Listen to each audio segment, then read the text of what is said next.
واتبعت ملت آبائی ابراہیم واسحاق ویعقوب، اور میں تو پیروکار بن گیا ہوں اپنے آباء و اجداد کی ملت کا، ابراہیم علیہ السلام، اسحاق علیہ السلام اور یعقوب علیہ السلام۔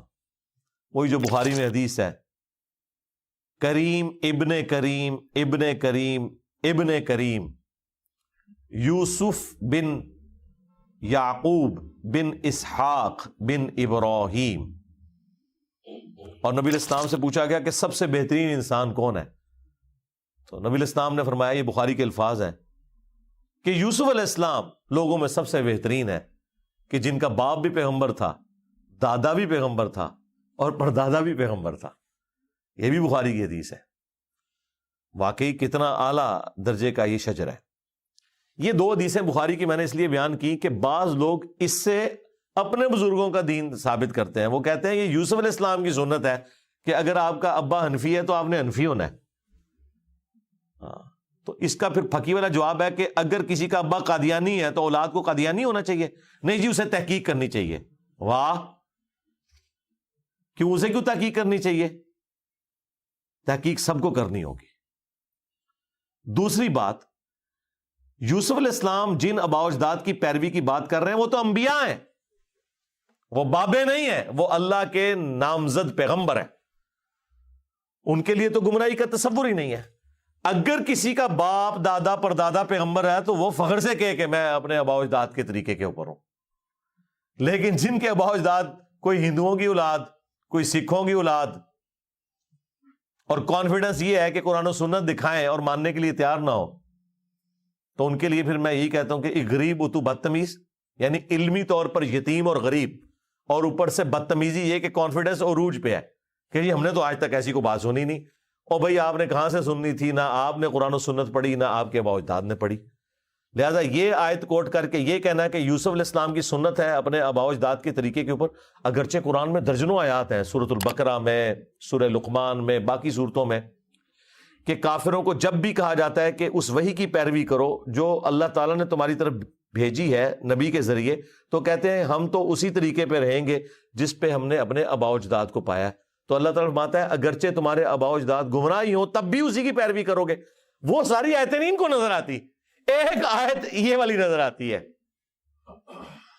کہ یوسف علیہ السلام نے کہا تھا میں بھی اپنے آباء و اجداد کے طریقے کے اوپر ہوں، اور وہ درجنوں آیات جن کے اندر وعیدیں ہیں کہ جہنم میں جب جہنمی پہنچ جائیں گے سورۃ الاحزاب کے آخری حصے میں جا کے، تو کہیں گے اللہ ہمارے بزرگوں کو، ہمارے آباء و اجداد کو، ہمارے بڑوں کو دگنا عذاب دے کہ جن کی وجہ سے ہم یہاں پہ پہنچے ہیں۔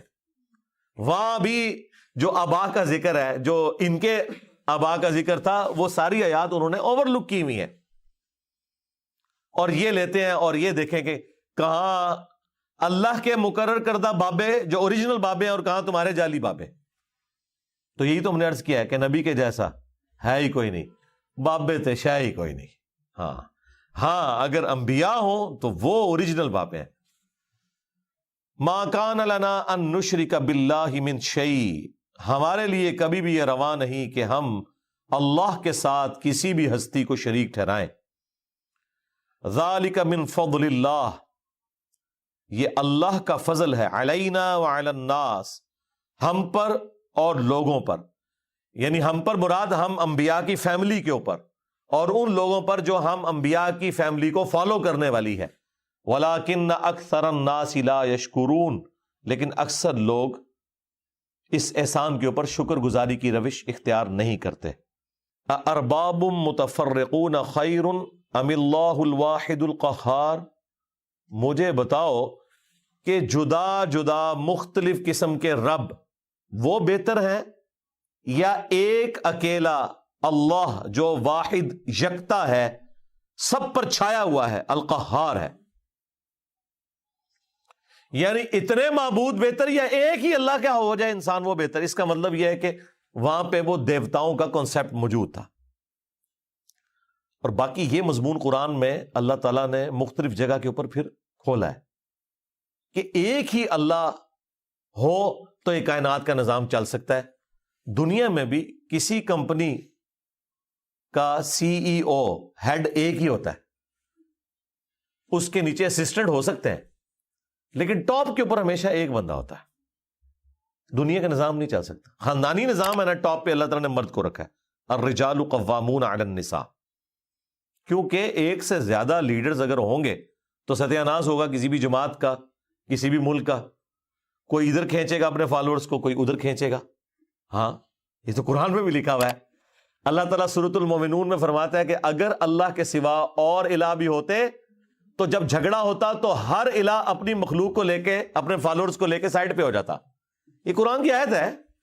ہاں پھر سورہ بنی اسرائیل میں آیا کہ اگر اللہ کے سوا اور الہ بھی ہوتے تو ضرور وہ عرش کا راستہ تلاش کرتے تاکہ عرش پہ قبضہ کر کے وہ بڑے خدا بن جائیں. اور سورۃ الانبیاء میں آیا کہ اللہ کے ساتھ اگر کوئی اور الہ ہوتا تو زمین و آسمان کا نظام درہم برہم ہو جاتا. کیونکہ یہ تو ہر مسئلے میں ہی قرآن اندازی ہوتی، جھگڑے ہو جاتے. یہ تو دو کی شکل میں ہے، 3 4 5 6 زیادہ ہوں تو پھر تو فیکٹوریل پرابلم شروع ہو جائے گا. وہ اتنی کمپلیکس ایکویشن بن جائے گی، وہ تو پروبیبلٹی والا مسئلہ بن جائے گا. تو ایسا ہو نہیں سکتا. بتاؤ کیا ایک خدا جو سب پہ چھایا ہوا ہے وہ معبود اچھا، یا متفرق کئی دیوتا؟ اچھا دیکھیں، جو ایک اللہ کا ہو جاتا ہے نا تو اللہ تعالیٰ پھر اسے ایسا سکون عطا کرتا ہے کہ وہ ساری غلامی کی زنجیروں کو توڑ دیتا ہے. جو لوگ توحید میں کامل نہیں، آپ ان کے اندر کمزوری دیکھیں کتنی ہے. کسی دربار کو دیکھیں گے جھک کے گزریں گے، کسی جھنڈے کو دیکھیں گے اسے سلامی دیں گے، ہر ٹائم ڈر لگا رہے گا. ٹھیک ہے جی یہ فلاں جو شہر ہے یہ فلاں بزرگ کے حوالے ہے، لہٰذا اس شہر میں جب جائیں تو پہلے وہاں حاضری دیں. اب اسلام آباد میں بری امام مزار ہے، وہ کہتے ہیں جی پہلے ان کے ماں باپ کے مزار پہ جانا ہے، اگر آپ ڈائریکٹ گئے نا تو آپ کا کوئی نقصان ہو جائے گا. اسی طریقے سے سلطان بہو کے مزار، وہ کہتے ہیں پہلے مائی باپ کے مزار کے اوپر جانا ہے. اتنے پھر جب آپ نے کھڑے کیے ہوں گے تو کبھی کسی سے ڈر رہے ہوں گے، کبھی کسی سے ڈر رہے ہوں گے، کبھی کسی سے ڈر رہے ہوں گے. اور جب ایک اللہ کے ہو جائیں گے تو پھر سرکار آپ نے یہ کہنا ہے کہ بابت شاہی کوئی نہیں. سیدھی سی بات ہے، ایک اللہ کے ماننے والے، ایک پیغمبر کے ماننے والے بن جائیں. ما تعبدون من دونه الا اسماء سمیتموها. تم نہیں پوج رہے ہو اللہ کے سوا اور ہستیوں کو مگر یہ کہ وہ چند نام ہے جو رکھ لیے ہیں. انتم و آباؤکم، تم نے اور تمہارے آباء و اجداد نے. ما انزل اللہ بہا من سلطان، اللہ تعالیٰ نے اس کے لیے کوئی سند نازل نہیں کی تھی. یہ تمہارے آباء و اجداد نے اور تم نے چند نام ہیں جو رکھ لیے ہیں جن کو تم پکار رہے ہو. یعنی ان کے پیچھے ہستیاں بھی کوئی نہیں ہے، خالی نام ہی ہے. بعض اوقات تو انبیاء کی شکل میں ہستیاں ہوتی تھیں، فرشتوں کی شکل میں، جس طرح لات، منات، عزا، یہ فرشتوں کے نام انہوں نے فیمیلز نام رکھے ہوئے تھے. اس کی بھی اللہ نے کوئی سند نازل نہیں کی. اور بعض اوقات صرف نام ہی ہوتے تھے. مطلب یہاں پہ بھی آپ دیکھ لیں، کاواں والی سرکار، کتے والی سرکار، بلیوں والی سرکار. ٹھیک ہے، عجیب و غریب قسم کی یعنی نام مشہور ہوئے میں. بعض اوقات اس کے پیچھے کوئی حقیقت ہی نہیں لیکن وہ نام چل رہے ہیں آباء و اجداد سے. یہ وہی چیز ہے، ہم نے تو شروع سے ایسے ہی دیکھا ہوتے ہوئے. اللہ تعالیٰ ہمارا، ہم نے تو اس کی کوئی سند نازل نہیں کی تھی. ان الحکم الا للہ، حکم تو نہیں ہے مگر صرف اللہ کا. اللہ کا آرڈر چلے گا. اگر اللہ پابند کرے گا کسی ہستی کے بارے میں تو ٹھیک ہے، پیروی کریں گے آپ اس کی. ہم پیغمبروں کی پیروی کیوں کرتے ہیں؟ اس لیول پہ کرتے ہیں کہ حیران کن حد تک قرآن کی جو یہ آیت ہے، سورہ النساء کی آیت نمبر 80، من یطیع الرسول فقد اطاع اللہ، جس نے رسول کی اطاعت کی اس نے اللہ کی اطاعت کی. یہ کر کے دیکھیں ہمارے اندر کبھی بھی شرک والی بات پیدا ہی نہیں ہوتی، کیونکہ یہ اللہ نے مقرر کیا ہے نا. تو ہمیں کبھی خیال بھی نہیں آتا کہ رسول کی اطاعت کرنے سے اللہ کی اطاعت ہونا اس میں کوئی شرک والا معاملہ ہے. نہیں، وہ اللہ کے ریپرزینٹیٹو ہے. اس لیے کہ ہمارے پیغمبر نے بھی ہمیں یہی سکھایا کہ رب وہی ہے، مالک وہی ہے، رازق وہی ہے، زندہ کرنا، موت دینا، اچھی یا بری تقدیر کا فیصلہ کرنا یہ اس کے اختیار میں ہے. میں زیادہ سے زیادہ اس کا بندہ ہوں، دعا کر سکتا ہوں، باقی اس کی مرضی.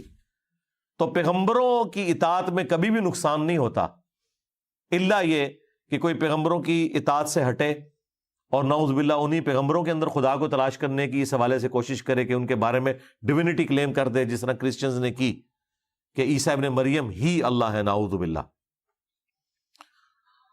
لقد کفر الذین قالوا ان اللہ هو المسیح ابن مریم۔ تو پھر ظاہر ہے اللہ نے توحید اسٹیبلش کرنی تھی، تو بڑا سخت گاڑا جملہ بولا اللہ تعالیٰ نے۔ پھر قل فمن یملک من اللہ شیئا، اے نبی ان سے فرما دو کہ اللہ کا کوئی کیا بگاڑ لے گا، اگر اللہ ارادہ کرے عیسیٰ ابن مریم کو، ان کی ماں کو، اور جتنے زمین میں ان کو ہلاک کر دے، اللہ کا کوئی کیا بگاڑ لے گا۔ پھر توحید جب اسٹیبلش کرنی تھی، پھر ظاہر ہے کہ پیغمبروں کو سینٹرڈ کر کے اتنے سخت جملے بولنے پڑے۔ پھر سورۃ المائدہ میں آگے چل کے آیا کہ عیسیٰ ان کی ماں روٹی کھانے کے محتاج تھے۔ ایسوں کو اپنے نقصان اور نفع کا مالک مان رہے ہو، جو خود اپنے نفع نقصان کے مالک نہیں ہے، مگر جو اللہ ان کے لیے چاہتا ہے۔ تو پھر اس لیول کے اوپر توحید بیان ہوتی ہے۔ اور پھر نبی علیہ السلام کی حدیث بخاری میں، دیکھنا میری شان کو اس طرح بلند نہ کرنا جس طرح نصارہ نے اپنے پیغمبر کو بڑھا دیا، میں اللہ کا بندہ اور اس کا رسول ہوں، مجھے اللہ کا بندہ اور اس کا رسول ہی کہنا۔ تو حکم تو چلے گا اللہ کا، امر اللہ تعبدوا الا ایاہ، اسی نے ہی حکم دیا ہے کہ مت پوجنا کسی کو سوائے اس کے۔ ذالک الدین القیم، یہ ہے سیدھا سیدھا قائم دین، ملت ابراہیمی والا دین۔ وَلَٰكِنَّ أَكْثَرَ النَّاسِ لَا يَعْلَمُونَ، لیکن اکثر لوگ اس حقیقت سے ناواقف ہیں۔